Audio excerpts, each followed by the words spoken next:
Hello everyone, welcome to study tube. इस video में हम लोग सीरीज का पार्ट 32 देखेंगे। 31 तक हम लोग ऑलरेडी कवर कर चुके हैं। इस सीरीज में हम लोग सामान्य विज्ञान के उन सारे प्रश्नों का रिवीजन कर रहे हैं जो पूछे गए थे रेलवे ग्रुप डी 2018 के अंदर। और इस सीरीज में हम लोग अब तक कवर कर चुके हैं 1050 सवाल। आज हम लोग 1051 से आगे बढ़ेंगे।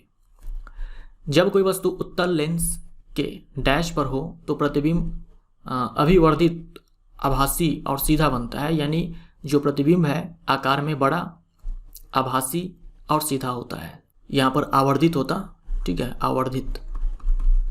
आवर्धित, आभासी और सीधा होता है। देखो उत्तल लेंस है, उत्तल लेंस के केस में यानी कि जो कॉन्वेक्स लेंस होता है, इस केस में याद रखना हमेशा रियल इन्वर्टेड इमेज बनता है। रियल यानी कि वास्तविक और इन्वर्टेड यानी कि उल्टा। उत्तल लेंस में हमेशा वास्तविक और उल्टा प्रतिबिंब बनता है, केवल एक केस को छोड़ करके। केवल एक केस है, ये उत्तल लेंस है, यह इसका ऑप्टिकल सेंटर और यह है F1, यह 2F1। जब वस्तु इस ऑप्टिकल सेंटर, जब वस्तु इस प्रकाशीय केंद्र और इस F1 के बीच में हो, तब जो प्रतिबिंब है ये बनता है वर्चुअल। और वर्चुअल प्रतिबिंब यानी कि आभासी प्रतिबिंब हमेशा सीधा होता है, इरेक्ट होता है। एकमात्र यही केस है उत्तल लेंस के केस में कि सीधा और आभासी प्रतिबिंब बनता है, सीधा और आभासी प्रतिबिंब बनता है। इसके अलावा कोई सा भी केस उठा लो आप, हमेशा आपको वास्तविक और उल्टा प्रतिबिंब मिलने वाला है। तो सी हमारा, माफ करना, ए हमारा राइट आंसर हो जाएगा। निम्न में कौन सा से कथन सत्य है? 114 तत्वों में से 32 गैर धातु है और अन्य धातु है। ये गलत हो जाएगा। हमारे पीरियोडिक टेबल के अंदर टोटल 118 तत्व है, जिसमें 91 यानी कि 91 केवल धातु है यानी कि मेटल्स हैं। इसमें 20 आपके उपधातु हैं यानी कि नॉन मेटल्स हैं, और 7 है, मैंने उपधातु बोल दिया, अधातु। 91 है धातु, 20 है अधातु और 7 है उपधातु यानी कि मेटलॉइड्स। 7 है उपधातु। टोटल 118 तत्व है। तो जो ए स्टेटमेंट है ये गलत है। प्रत्येक अयस्क एक खनिज है परंतु हर खनिज अयस्क नहीं है। देखो, पृथ्वी के भूपर्पटी में प्राकृतिक रूप से पाए जाने वाले तत्व या यौगिक को हम लोग खनिज बोलते हैं, और जिस खनिज से हम लोग धातु को प्राप्त कर सकते हैं उसे हम उस धातु का अयस्क बोलते हैं। तो हर अयस्क खनिज है, ये सही है, लेकिन हर खनिज अयस्क नहीं है। हम उसी खनिज को अयस्क बोलेंगे जिनसे हम धातु को प्राप्त कर सकते हैं फायदे के लिए, उसी खनिज को अयस्क बोलेंगे। तो केवल बी सत्य है, डी हमारा राइट आंसर। शैवाल सबसे प्राचीनतम पौधे हैं और विशेष रूप से डैश में पाए जाते हैं। पादप में जो 5 समूह है, Thallophyta, bryophyta, pteridophyta, gymnosperm, angiosperm, इनमें सबसे पहले कौन सा समूह आया? थैलोफाइटा। थैलोफाइटा के ही अंदर शैवाल आते हैं, तो हम बोल सकते हैं सबसे पहला जो पादप है वो शैवाल है। सी हमारा राइट आंसर। शैवाल जो होते हैं वो मेनली एक्वेटिक होते हैं। स्थिर अवस्था से शुरू होने के बाद सीधी रेखा में नियत दर 3 मीटर प्रति सेकंड स्क्वायर के त्वरण से 8 सेकंड तक गति करती है। इस समय के दौरान नाव द्वारा तय की गई कुल दूरी ज्ञात कीजिए। देखो, स्थिर अवस्था से बोल रखा है, इसका मतलब u जो है ये 0 है, प्रारंभिक वेग 0। त्वरण हमें दे रखा है 3 मीटर पर सेकंड स्क्वायर, समय दे रखा है 8 सेकंड। हमें निकालना है कुल दूरी, हमें चाहिए कुल दूरी। तो ये फॉर्मूला लगाएंगे हम, S = ut + ½ at²। ये गति का दूसरा समीकरण है। u का मान 0 है तो ये पूरा वैल्यू 0 हो जाएगा। ½ a का मान 3 है और t² यानी कि 8 और गुणे में 8, ये कैंसिल आउट हो जाएगा 4 टाइम्स, ये 96 मीटर। आंसर सी हमारा राइट आंसर। 30 मीटर प्रति सेकंड के वेग से गतिमान 100 ग्राम द्रव्यमान की एक क्रिकेट गेंद को एक खिलाड़ी द्वारा 0.05 सेकंड में रोक दिया जाता है। खिलाड़ी द्वारा लगाया गया औसत बल डैश है। आपको एक संबंध यानी कि एक रिलेशन ध्यान में रखना है, वो है इम्पल्स बराबर ये होता है संवेग में परिवर्तन यानी कि change in momentum. Change in momentum, संवेग बराबर आप जानते हो द्रव्यमान और गुने में वेग। इम्पल्स बराबर होता है फोर्स यानी कि बल और गुने में टाइम। और देखो चेंज इन मोमेंटम, इसका मतलब क्या हुआ कि अंतिम संवेग, चेंज इन मोमेंटम यानी कि अंतिम संवेग और माइनस में प्रारंभिक संवेग। इसी को हम लिख सकते हैं M V minus M U. V मतलब हो गया आपका अंतिम वेग, तो अंतिम वेग से हमारे पास अंतिम संवेग मिलेगा, ठीक है, पी एफ मिलेगा, और प्रारंभिक वेग से हमें प्रारंभिक संवेग मिलेगा, पी आई मिलेगा। तो हम लिख सकते हैं यहाँ पर ये हो गया अंतिम संवेग और माइनस में प्रारंभिक संवेग, एम वी माइनस यू, ये हम लिख सकते हैं। अब यहाँ देखो ये हमारा एफ इंटू में टी है, यहाँ से एफ निकल करके आएगा M into V minus U और बट्टे में टाइम। एम का मान देखो 100 ग्राम दे रखा है, आपको केजी में कन्वर्ट करना पड़ेगा एसआई मात्रक में, तो 0.1 हो जाएगा, 1000 से भाग लगाएंगे तो। वी का मान कितना होगा, 0 हो जाएगा क्योंकि खिलाड़ी ने बॉल को रोक दिया है, तो ये 0 हो जाएगा। माइनस यू कितना है 30 मीटर प्रति सेकेंड, 30 हो जाएगा। समय कितना लगा है 0.05 सॉल्व करेंगे इसको, निकल करके आएगा -60 न्यूटन, -60 न्यूटन। देखो माइनस यहाँ पर बस ये बता रहा है कि गेंद की गति का जो डायरेक्शन था उसके विपरीत दिशा में बल लगाया गया, तभी तो गेंद रुकेगी ना, वरना तो गेंद रुकने वाली नहीं है अगर हम सेम डायरेक्शन में बल लगाएंगे तो, इसीलिए यहाँ पर ये माइनस लगाया गया है। मान लीजिए विकल्प ऐसा होता कि यहाँ पर ये -60 नहीं होता, मान लो यहाँ पर 30 न्यूटन होता, तब आप इसको टिक मारते हैं। अगर माइनस के साथ दिया हुआ है तो ठीक है, कोई बात नहीं है, अगर माइनस नहीं होता तो हम माइनस हटा करके टिक मार देते हैं। उस अभिक्रिया को क्या कहते हैं जिसमें दो यौगिक आयनों का आदान प्रदान कर नए यौगिक बनाते हैं? कई बार आपको बता चुका हूँ, आयनों का आदान प्रदान डबल डिस्प्लेसमेंट रिएक्शन में होता है, द्विविस्थापन या फिर दोहरी विस्थापन अभिक्रिया में होता है। सोडियम सल्फेट और बेरियम क्लोराइड का जो रिएक्शन मैंने आपको बताया था वही है डबल डिस्प्लेसमेंट रिएक्शन, जिसके अंदर बेरियम सल्फेट का क्या मिलता है, अवक्षेप प्राप्त होता है। आधुनिक आवर्त सारणी के चौथे आवर्त में कितनी उपधातुएं हैं? आवर्त 4 में और आवर्त 5 में, आवर्त 4 में और 5 में दो उपधातुएं हैं। आवर्त 1 में और आवर्त 7 में कोई उपधातु नहीं है, इसके अलावा जो भी आवर्त बचते हैं उसमें एक एक उपधातु होंगे। हमारा आंसर यहाँ पर बी हो जाएगा। ऊर्जा के संबंध में निम्न में से कौन सा कथन सत्य नहीं है? कौन सत्य नहीं है? ऊर्जा भौतिक पदार्थ नहीं है, ये बिल्कुल सही है। ऊर्जा किसी कार्य को करने की क्षमता की माप है, कार्य करने की क्षमता को हम लोग ऊर्जा कहते हैं। ऊर्जा किसी रूपों में संग्रहित किया और मापा जा सकता है, तो एनर्जी को स्टोर किया जा सकता है और उसको मेजर किया जा सकता है, ये भी सही है। रूपांतरण के दौरान निर्गित ऊर्जा निर्वात में जाती है, ये गलत हो जाएगा, ठीक है। जब कोई वस्तु पानी में डुबोई जाती है तो उसका भार हवा में 4 न्यूटन से पानी में 2 न्यूटन तक कम हो जाता है। पानी में वस्तु पर लगने वाला उत्प्लावक बल की मात्रा की गणना करें।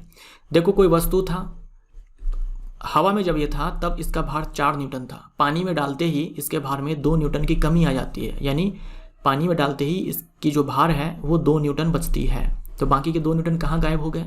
बाकी के 2 न्यूटन बल को खा गया अपथ्रस्ट फोर्स। अपथ्रस्ट फोर्स उत्क्षेप बल या फिर बोल दो ये उत्प्लावक यानी कि बायोंट फोर्स। अब जानते हो ना, पानी में जब डुबाते हैं तो वस्तु पर भार के अतिरिक्त, भार के अलावा, भार के विपरीत में एक उत्क्षेप बल काम करता है। तो जो उत्क्षेप बल काम किया वो 2 न्यूटन का था, इसीलिए इसके भार में से 2 न्यूटन माइनस हो गया। सी हमारा राइट आंसर।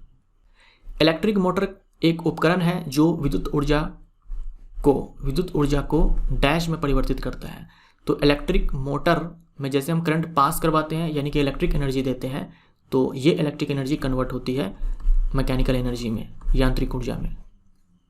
यदि कार्य का मान ऋणात्मक हो तो जिस निकाय पर कार्य हो रहा है डैश। अगर कार्य का मान ऋणात्मक हो, कार्य का मान जो W है ये अगर निगेटिव है, यानी जिस भी वस्तु पर कार्य किया जा रहा है और ये कार्य निगेटिव है, यानी कि उस वस्तु के अंदर एनर्जी की ह्रास हो रही है, उसकी ऊर्जा का ह्रास होगा। ए हमारा राइट आंसर हो जाएगा। एक सिद्धांत होता है कार्य ऊर्जा सिद्धांत। कार्य ऊर्जा सिद्धांत ये होता है कार्य बराबर गतिज ऊर्जा में परिवर्तन।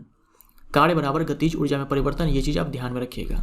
यानी कि कार्य बराबर अंतिम गतिज ऊर्जा और माइनस में प्रारंभिक गतिज ऊर्जा। सोचो ये वैल्यू नेगेटिव हो जाए, ऋणात्मक हो जाए, इसका मतलब क्या हुआ? इसका मतलब ये हुआ कि जो प्रारंभिक गतिज ऊर्जा है वो ज़्यादा है अंतिम गतिज ऊर्जा की तुलना में। तो यहाँ पर क्या हो गया? एनर्जी का ह्रास हो गया। वर्क डन नेगेटिव आया, यानी कि एनर्जी का क्या हो गया? यहाँ पर ह्रास हो गया, एनर्जी का लॉस हो गया। क्योंकि आप देख रहे हो स्टार्टिंग में जो काइनेटिक एनर्जी थी ये अधिक थी और बाद में ये कम हो चुकी है, तो एनर्जी का यहाँ पर क्या हो गया? ह्रास हो गया। ऊर्जा के चतुर्थ स्तर में समायोजित किए जा सकने वाले इलेक्ट्रॉनों की अधिकतम संख्या है। देखो न्यूक्लियस है, नाभिक है, और उसके बाहर आप जानते हो कोश होते हैं, या फिर बोल दो कक्षा होते हैं, या फिर बोल दो शेल होते हैं, जिसे आप लोग शेल बोलते हो, कोश बोलते हो, कक्षा बोलते हो। इसी को एनर्जी लेवल भी कहा जाता है, एनर्जी लेवल भी कहा जाता है, यानी कि ऊर्जा स्तर भी कहा जाता है। तो ये हमारा प्रथम कोश है, फर्स्ट शेल है, और इसी को हम लोग फर्स्ट एनर्जी लेवल बोलते हैं। तो ये फर्स्ट एनर्जी लेवल, ये सेकेंड, ये थर्ड, ये फोर्थ। तो चौथे कोश में, चौथे एनर्जी लेवल में टोटल इलेक्ट्रॉन कितने भरे जा सकते हैं? तो 2n², हम लोग यही फॉर्मूला लिखते हैं, 2 × फोर्थ एनर्जी लेवल है चतुर्थ स्तर में, तो n बराबर 4 हो जाएगा। तो 4 का स्क्वायर, यहाँ पर 2 और टाइम्स में 8, माफ़ करना 16, तो ये 32 हो जाएगा। निम्नलिखित में से किसके अणुओं के बीच आकर्षण बल अधिकतम होता है? ठोस के जो कण होते हैं काफ़ी पास पास होते हैं, उन कणों के बीच आकर्षण बल अधिकतम होता है। डी हमारा राइट आंसर हो जाएगा। पदार्थ की प्रथम अवस्था ठोस, द्वितीय द्रव, तृतीय गैस और चतुर्थ प्लाज्मा। यानी प्लाज्मा पदार्थ की चौथी अवस्था है, प्लाज्मा पदार्थ की चौथी अवस्था है। और ये जो प्लाज्मा स्टेट है ये आयोनाइज्ड गैस होती है, आयोनाइज्ड गैस होती है। नियोन बल्ब आप जानते हो, नियोन बल्ब में नियोन गैस भरी होती है, नियोन गैस भरी होती है। जब इलेक्ट्रिक करंट पास होता है यहाँ से, तो यही नियोन गैस आयोनाइज्ड हो जाती है और प्लाज्मा स्टेट को प्राप्त करती है। जैसे ही प्लाज्मा स्टेट को प्राप्त किया जाता है, वैसे ही क्या होता है? ग्लो आ जाता है, चमकने लगता है वस्तु। तो याद रखिएगा, जो सूर्य है, जो स्टार है, इनमें जो चमक होती है ये प्लाज्मा स्टेट के कारण होती है।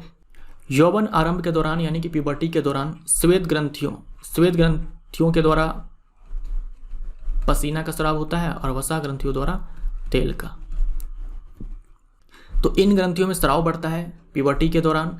तो ग्रंथियों से कौन सा तत्व स्राव होता है, यानी कौन सा पदार्थ यहाँ पर स्राव होता है? तो पसीना और तेल, ये हमारा राइट आंसर। पौधे के तनों में छल्लों के रूप में पाई जाने वाली आकृति जो उनकी वृद्धि में सहायक होती है, में निम्न में से कौन उत्तक पाए जाते हैं? ये देखो पार्श्व विभज उत्तक है, इसी को बोलते हैं लैटरल मेरिस्टेमेटिक टिश्यू या फिर सिंपली लैटरल मेरिस्टेम। अगर हम इसको यहाँ पर ऐसे कट करें, कट करने के बाद इसका हम अगर क्रॉस सेक्शन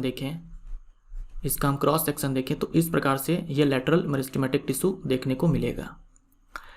तो हमारा आंसर लैटरल मेरिस्टेमेटिक टिश्यू होगा। लेकिन इसी को, ये जो पार्श्व विभज उत्तक है, इसी को कैम्बियम भी कहा जाता है, कैम्बियम भी कहा जाता है। तो ए और बी हमारा दोनों यहाँ पर आंसर सही होगा, लेकिन बोर्ड वाले ने केवल ए आंसर को टिक किया है। जो हमारा लैटरल मेरिस्टेम होता है उसी को कैम्बियम ही बोलते हैं। तो ए और बी दोनों ही आंसर होगा यहाँ पर, बट बोर्ड वाले ने केवल ए आंसर को टिक किया है। तो देखना, अगर एग्जैक्ट यही सवाल आ जाए तो आप ए को टिक मार देना, अदरवाइज आप ध्यान में रखो कि लैटरल मेरिस्टेम और कैम्बियम ये एक ही चीज़ है। निम्नलिखित में से किस पौधे ने बीज पैदा करने की क्षमता खो दी है? देखो ये एनसीईआरटी का मैंने काट करके लगाया हुआ है। देखो यह पद्धति केला, संतरा, गुलाब, चमेली, यहाँ आंसर हमारा चमेली हो जाएगा। अब संतरा, गुलाब, चमेली, केला, इन सब के बारे में ध्यान में रखना। पौधों को उगाने के लिए उपयोगी है जो बीज उत्पन्न करने की क्षमता खो चुके हैं या फिर बोल दो कि कम हो चुकी है, बीज उत्पन्न करने की क्षमता कम हो चुकी है। यहाँ किसके बारे में बात किया जा रहा है? कायिक प्रवर्धन। कायिक प्रवर्धन आप जानते हो ना, कायिक प्रवर्धन ये अलैंगिक प्रजनन का ही एक टाइप है। पादप के जो भाग होते हैं, कायिक भाग जो होते हैं, जैसे कि जड़ हो गया, तना हो गया, पत्ती हो गई, इन सब से नए प्लांट को ग्रो करवाना, उगाना कायिक प्रवर्धन कहलाता है। ये अलैंगिक प्रजनन का प्रकार है। तो ये कायिक प्रवर्धन के बारे में कहा जा रहा है कि यह पद्धति केला, संतरा, गुलाब, चमेली जैसे उन पौधों को उगाने के लिए उपयोगी है जो बीज उत्पन्न करने की क्षमता खो चुके हैं। थर्मामीटर में उपयोग की जाने वाली तरल धातु, हमारे आवर्त सारणी में एकमात्र तरल धातु कमरे के तापमान पर है पारा। ठीक है, पारा यानी कि मरकरी। एटॉमिक नंबर कितना होता है? 80 होता है। ए हमारा राइट आंसर। मरकरी और किसी धातु का जो मिश्र धातु होता है इसे हम क्या बोलते हैं? अमलगम बोलते हैं। इसे हम लोग अमलगम बोलते हैं। मरकरी को हम लोग क्विक सिल्वर भी कहते हैं, क्विक सिल्वर भी कहते हैं। और मरकरी का एक अयस्क होता है सीने बार, सीने बार, HGS, ये इसका सूत्र होता है HGS, सीने बार। गुरुत्वाकर्षण नियतांक का मान क्या होता है? गुरुत्वाकर्षण नियतांक जिसे हम लोग कैपिटल G से डिनोट करते हैं, वैल्यू होता है 6.67 × 10⁻11 न्यूटन मीटर स्क्वायर बट्टे में kg स्क्वायर। जी का मान पूरे यूनिवर्स के लिए कांस्टेंट है। जैसे कि स्मॉल जी के बारे में हम बोलते हैं कि स्थान परिवर्तन के साथ इसके मान में परिवर्तन होता है, लेकिन कैपिटल जी के साथ ऐसी कोई समस्या नहीं है, इसलिए इसे हम सार्वत्रिक गुरुत्वाकर्षण नियतांक बोलते हैं। यानी सब जगह इसका जो वैल्यू है ये आपको इतना ही मिलने वाला है। और इसके वैल्यू को सबसे पहले किसने कैलकुलेट किया था? Henry Cavendish. Henry Cavendish 6.67 × 10⁻11 newton metre square पर kg स्क्वायर। डी हमारा राइट आंसर हो जाएगा। निम्नलिखित में से किस विकल्प का माध्यम दृष्टिगत रूप से सघन होता है? मतलब इनमें से जो भी माध्यम यहाँ पर दे रखे हैं, बताना है कि इन माध्यम में सबसे ज़्यादा जो अपवर्तनांक है यानी कि रिफ्रैक्टिव इंडेक्स है, जिसे हम लोग म्यू से डिनोट करते हैं, किसका ज़्यादा है? तो एनसीईआरटी के अंदर ये टेबल दे रखा है और यहाँ देखो जो बेंजीन है इसका सबसे ज़्यादा है 1.5। आपको खास करके ध्यान में रखना है वायु का, जल का, वायु का और जल का। हमारा आंसर यहाँ पर सी हो जाएगा। निम्न में से कौन सा एक कार्बनिक जैव उर्वरक है? जैव उर्वरक यानी कि बायो फर्टिलाइजर। जैव उर्वरक यानी कि इसमें जीव का इस्तेमाल हुआ है, इस उर्वरक को तैयार करने में जीव का इस्तेमाल हुआ है और ये जीव होते हैं वर्म्स यानी कि केंचुए। तो वर्मी कंपोस्ट हमारा आंसर हो जाएगा। नाइट्रोजन, फास्फोरस, पोटेशियम, इन तीनों को कहा जाता है क्रांतिक तत्व।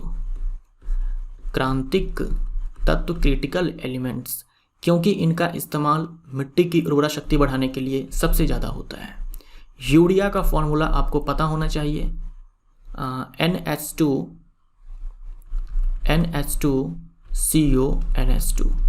ये यूरिया का फॉर्मूला होता है। यूरिया को बनाया था वोलर ने, यूरिया को बनाया था वोलर ने। यूरिया ये पहला कार्बनिक यौगिक है, पहला कार्बनिक यौगिक है जिसे लैब के अंदर बनाया गया था और बनाया किसने था? वोलर ने। मैंने अपने हाथ को आग से वापस खींच लिया, इस तरह की कार्यवाही के लिए कौन सा अंग जिम्मेदार है? जैसे ही हमारा हाथ आग के कांटेक्ट में आता है हम झटके से हाथ को खींच लेते हैं, इसके लिए जिम्मेवार होता है स्पाइनल कॉर्ड यानी कि मेरुदंड। मेरुदंड देखो, ब्रेन जो है, ब्रेन जवाब देने में, रिस्पॉन्स देने में थोड़ा समय लेता है, थोड़ा समय लेता है।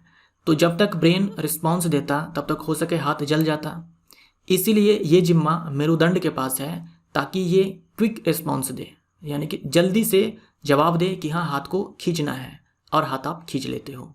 इसे रिफ्लेक्स एक्शन बोलते हैं, प्रतिवर्ती क्रिया बोलते हैं, रिफ्लेक्स एक्शन बोलते हैं। जैसे आपके पाँव में कील चुभती है तो आप पाँव को उठा लेते हो ऊपर, ये भी एक रिफ्लेक्स एक्शन है। तो जो भी रिफ्लेक्स एक्शंस होते हैं उसको कंट्रोल किया जाता है मेरुदंड के द्वारा। मनुष्य के शरीर में उपस्थित निम्न में से किस कोशिका में केंद्रक नहीं होता? तो एरिथ्रोसाइट्स, एरिथ्रोसाइट्स यानी कि RBC, रेड ब्लड सेल यानी कि रेड, या फिर रेड ब्लड कॉर्पसल बोल दो आप।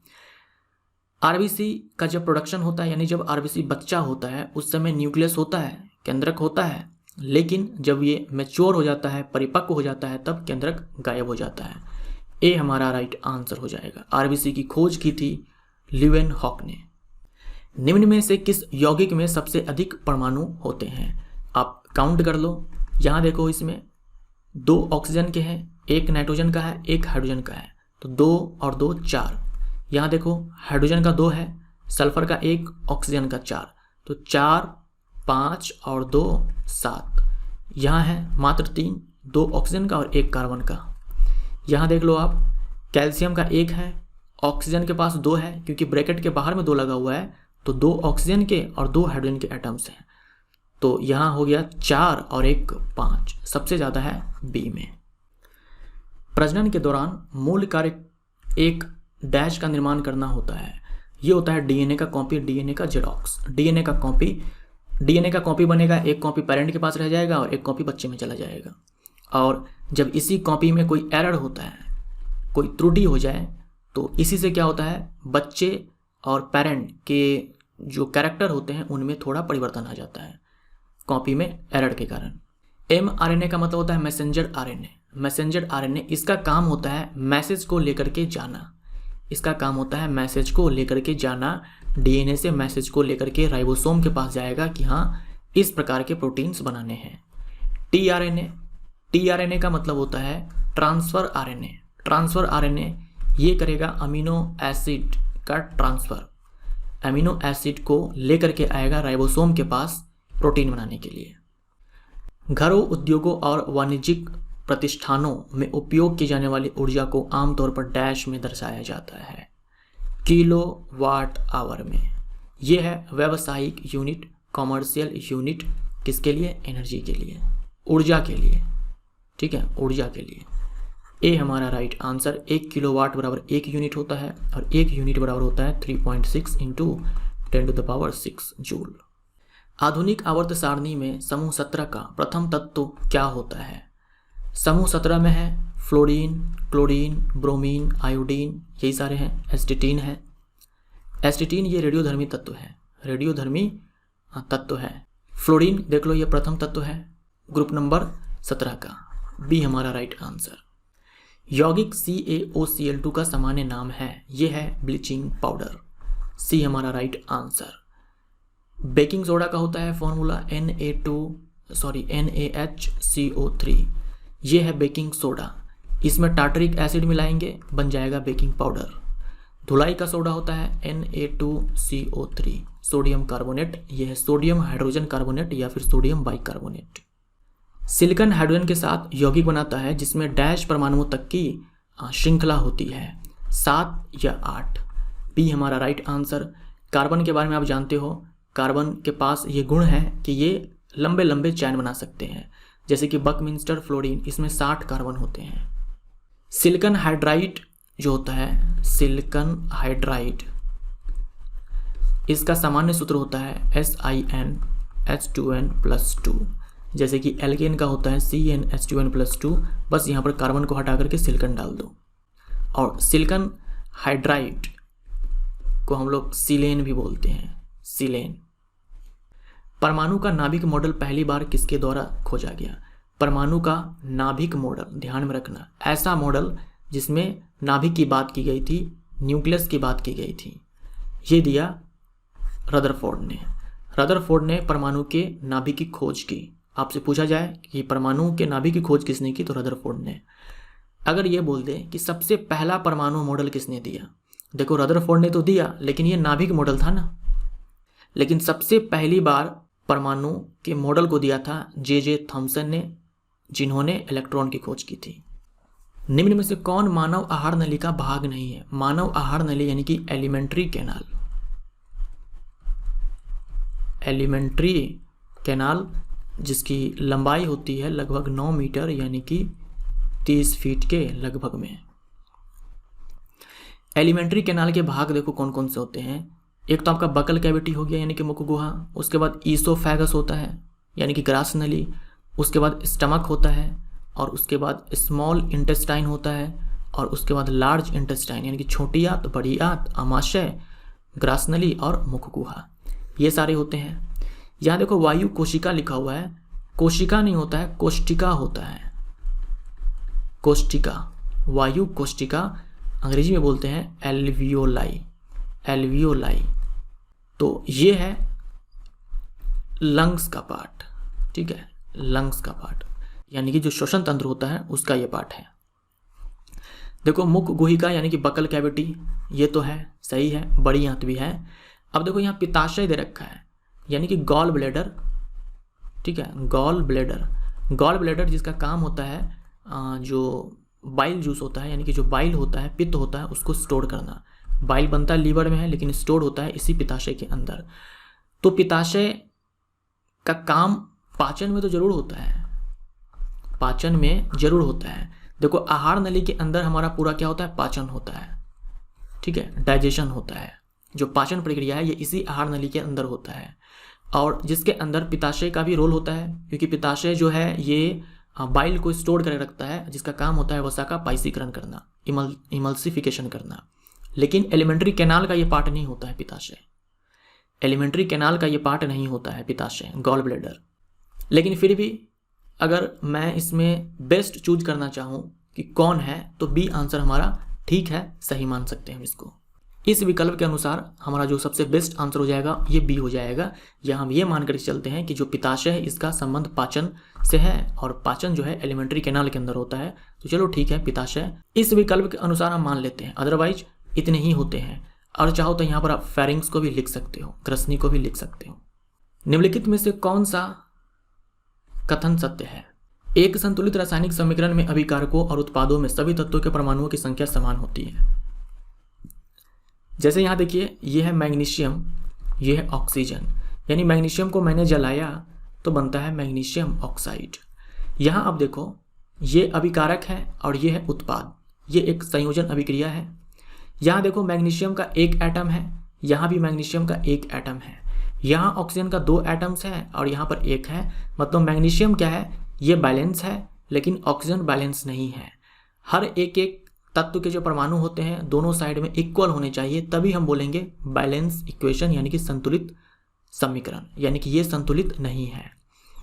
लेकिन अगर हम इसे ऐसे लिखें 2Mg + O2 2MgO, अब देखो सारे के सारे एटम्स बैलेंस हैं, 2 मैग्नीशियम एटम, यहाँ पर भी 2 मैग्नीशियम एटम, यहाँ पर 2 ऑक्सीजन और यहाँ पर भी 2 ऑक्सीजन। यहाँ पर 2 लिखा हुआ है, मतलब ऑक्सीजन के साथ भी 2 लगा हुआ है। ये हो गया संतुलित रासायनिक समीकरण।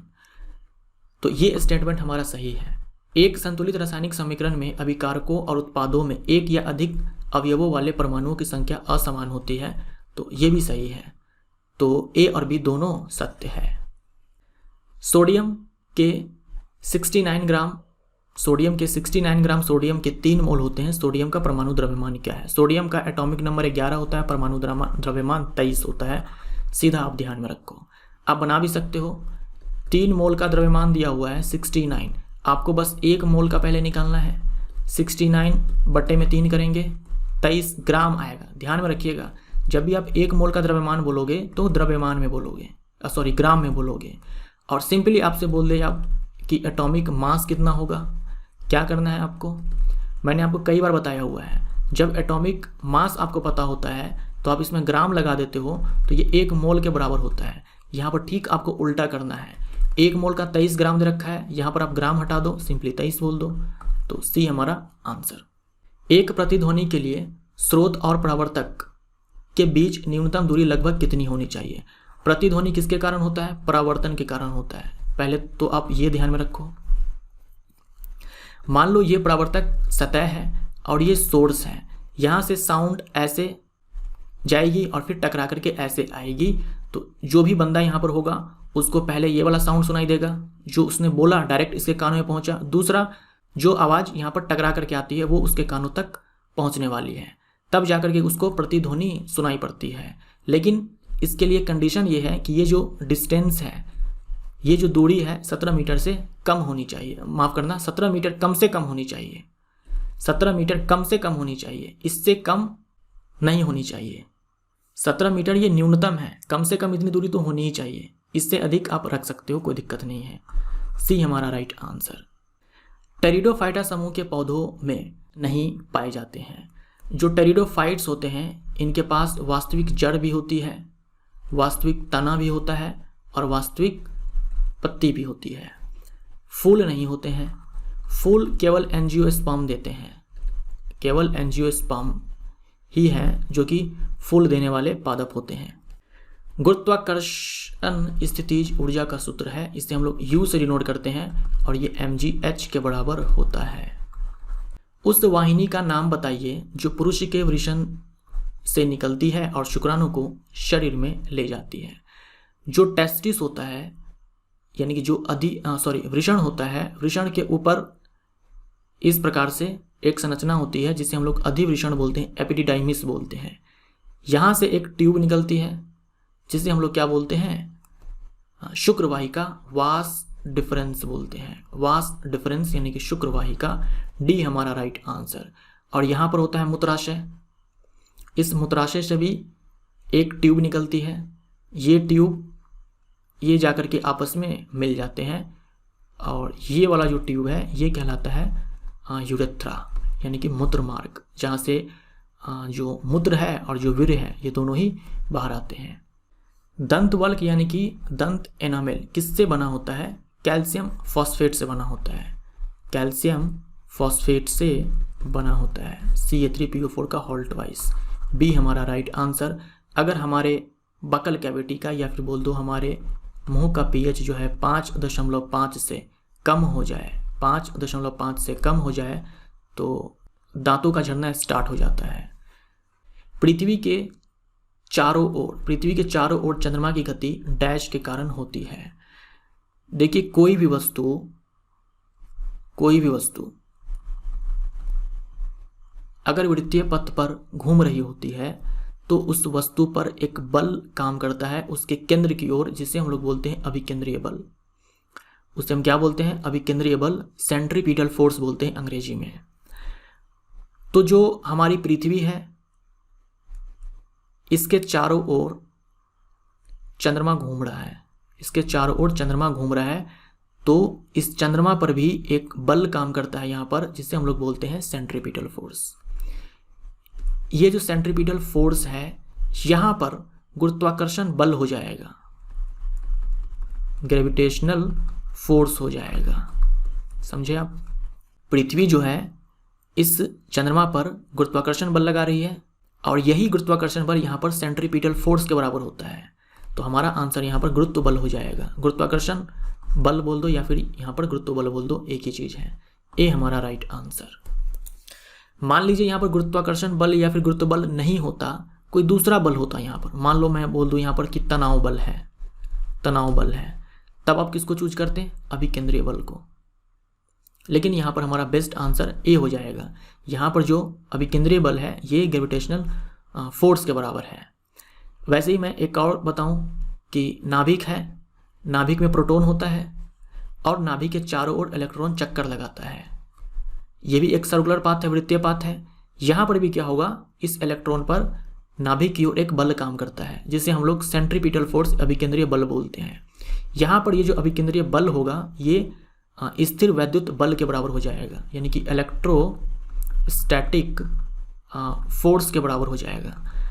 मैं आपको यहाँ पर ये बताना चाह रहा हूँ कि ये जो अभिकेंद्रीय बल है ये कोई नया बल नहीं है, कोई अनोखा बल नहीं है, ठीक है।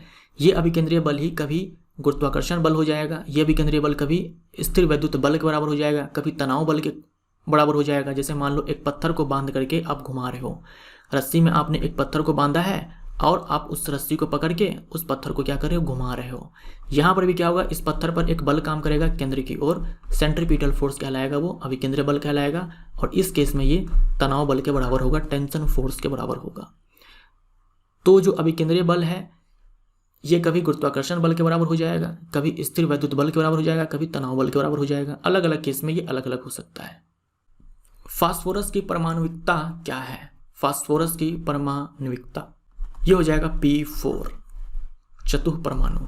अगर आपसे कभी सल्फर का बोल दे तो वो 8 हो जाएगा। सल्फर S8 के फॉर्म में ज़्यादा स्टेबल है, फास्फोरस P4 के फॉर्म में ज़्यादा स्टेबल है। निम्नलिखित में क्या समान है, यानी इन चारों में जो है क्या एक समान है, इस विकल्प को देखते हुए बताना है। एक तीव्र गति से आता कंकर किसी व्यक्ति को चोट पहुंचा सकता है या खिड़की का कांच तोड़ सकता है, क्योंकि ये जो कंकर है इसके पास गति है और गति के कारण इसके पास गतिज ऊर्जा है, काइनेटिक एनर्जी है। किसी गतिशील वाहन की ऊर्जा, तो गतिशील वाहन के पास गति है यानी कि इसके पास काइनेटिक एनर्जी है। तेजी से चलती हुई हवा में भी क्या है, काइनेटिक एनर्जी है, कई घरों को नुकसान पहुंचा सकती है। हवा पवन चक्की के फलकों को चला सकती है क्योंकि हवा के पास क्या है, काइनेटिक एनर्जी है। तो इन सब में गतिज ऊर्जा समान है। पौधों में लचीलापन प्रदान करने वाले अस्थायी ऊतक को कहा जाता है। पौधों के अंदर लचीलापन प्रदान करने वाले जो अस्थायी ऊतक है यह है कोलेनकाइमा। डी हमारा राइट आंसर। और पौधों के अंदर दृढ़ता होता है, ठीक है, दृढ़ता ये होता है स्क्लेरेनकाइमा के कारण। स्क्लेरेनकाइमा के जो सेल होते हैं और इनके पास जो सेल वॉल होती है इसमें लिग्निन होती है। लिग्निन के कारण इनकी जो सेल भित्ति है काफ़ी मजबूत हो जाती है, कठोर हो जाती है। स्क्लेरेनकाइमा के जो सेल होते हैं ये डेड होते हैं, मृत होते हैं, जबकि कोलेनकाइमा, पेरेनकाइमा, एरेनकाइमा इन सब के जो सेल होते हैं वो अलाइव होते हैं यानी कि जीवित होते हैं। सिलिका डैश में घुलनशील है। सिलिका इन सब में से HF में घुलनशील है। यह हाइड्रोफ्लोरिक एसिड या फिर हाइड्रोजन फ्लोराइड बोल दो। ये एसिड है, स्ट्रॉन्ग एसिड होता है ये है नाइट्रिक एसिड और यह सल्फ्यूरिक एसिड और यह हाइड्रोक्लोरिक एसिड। HCl और HNO3 को जब हम 3:1 के रेशियो में मिलाते हैं यानी 3 अणु हम ले लें HCl का और 1 अणु ले लें नाइट्रिक एसिड का, तो इसका जो मिश्रण होता है ये कहलाता है एक्वा रेजिया, ठीक है। एक्वा रेजिया सोना पिघलाने में काम आता है। एक लड़का 1 किलोमीटर की दूरी तय करने के लिए p किलोमीटर प्रति घंटे की गति से चल रहा है। हालांकि एक फिसलन जमीन के कारण उसकी गति q किलोमीटर पर आवर कम हो जाती है। यदि वह दूरी तय करने के लिए r घंटे लेता है यानी कि जो समय है यह r, तो r और q के बीच संबंध ज्ञात करें। देखो इस लड़के के पास जो वास्तविक गति है, जो एक्चुअल स्पीड है वो कितनी होती है, p से ये चल रहा था लेकिन फिसलन के कारण q से कम हो जाता है। तो एक्चुअल में जो इसकी स्पीड है, वास्तविक में जो इसके पास गति है ये है p माइनस में q। अब आपको लगाना है यहाँ पर समय बराबर दूरी और बट्टे में चाल। समय है r, दूरी है 1, चाल हो जाएगा p माइनस में q। तो यहाँ से क्या हो जाएगा हमारा आंसर 1/r p माइनस में q। ए। एक भीड़ भाड़ वाली सड़क पर एक बस की गति डैश का उदाहरण है।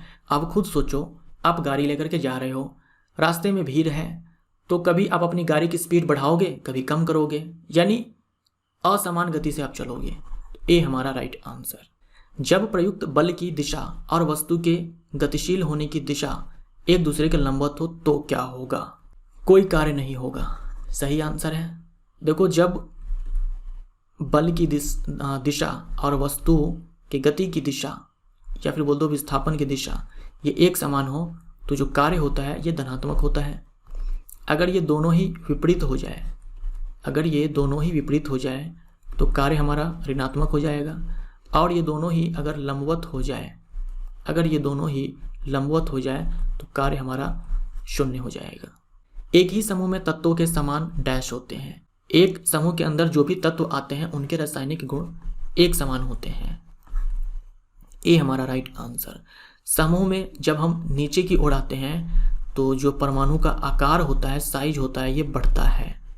परमाणु द्रव्यमान भी अलग होगा, परमाणु संख्या तो अलग होती ही है। लौह जंग का रंग डैश है। लौह जंग यानी कि आयरन रस्ट ये रेडिश ब्राउन होता है, लाल भूरे रंग का होता है। जंग का सूत्र Fe2O3.XH2O यानी कि हाइड्रेटेड फेरिक ऑक्साइड। निम्न में से किस में अवतल दर्पण का प्रयोग नहीं होता है। अवतल दर्पण का प्रयोग करना है, पश्चदर्शी दर्पण में नहीं होगा यानी पीछे के दृश्य को देखने के लिए नहीं होगा, इसमें उत्तल दर्पण का इस्तेमाल होता है। बाकी सर्च लाइट, सौर भट्टी के अंदर और गाड़ी की हेडलाइट, इन सारे में अवतल दर्पण का प्रयोग होता है। आप किस जगत में सभी जीव को रखेंगे जो कोशिका भित्ति के साथ बहुकोश के सुकेंद्रिक है। मोनेरा किंगडम के अंदर जो 5 जगत वर्गीकरण है उसमें जो सबसे पहला है आपका वो है मोनेरा। मोनेरा के अंदर जो जीव आते हैं वो सारे बैक्टीरिया ही हैं। ये एक कोशिकीय होते हैं, यूनिसेलुलर होते हैं और प्रोकैरियोट होते हैं, प्रोकैरियोटिक होते हैं। एक कोशिकीय हैं और प्रोकैरियोटिक है। प्रोकैरियोटिक कहने का मतलब ये हुआ इसके पास ट्रू न्यूक्लियस नहीं है, वास्तविक केंद्र नहीं है, लेकिन यहाँ पर लिखा हुआ सुकेंद्रिक, यानी कि वास्तविक केंद्रिक होना है, वास्तविक केंद्रिक होना चाहिए, बट यहाँ पर ट्रू न्यूक्लियस नहीं होता है, तो ये नहीं होगा हमारा। सी खत्म हो गया यहाँ से। मोनेरा के बाद है प्रोटिस्टा। प्रोटिस्टा के पास जो है वास्तविक केंद्रक तो है क्योंकि ये यूकैरियोटिक होते हैं, बट ये भी क्या है, यूनिसेलुलर है। लेकिन आपको बहुकोशिकीय चाहिए, ये भी नहीं होगा। आ जाओ एनिमलिया के पास। जंतु जगत के अंदर जो जीव आते हैं उनकी कोशिकाएं बहुकोशिकीय होती है और वो यूकैरियोटिक होते हैं, यानी कि उनके पास वास्तविक केंद्र है। लेकिन सेल वॉल की अगर हम बात करें, कोशिका भित्ति की बात करें, तो ये नहीं होती है। आपको तो कोशिका भित्ति भी चाहिए, तो प्लांटी हमारा आंसर हो जाएगा। इसके अंदर जो प्लांट्स आते हैं वो बहुकोशिकीय होते हैं। अपवाद के रूप में हो सकते हैं कोशिकीय, ये अलग बात है, लेकिन मैक्सिमम जो होते हैं वो 99% जो होते हैं वो बहुकोशिकीय होते हैं। उनके पास केंद्रक तो होते ही हैं और इनके पास क्या है, सेल वॉल भी होती है। बी हमारा राइट आंसर। तो ये हमारा पार्ट नंबर 32 यहाँ पर समाप्त होता है। मिलते हैं अगले पार्ट में। Thank you so much.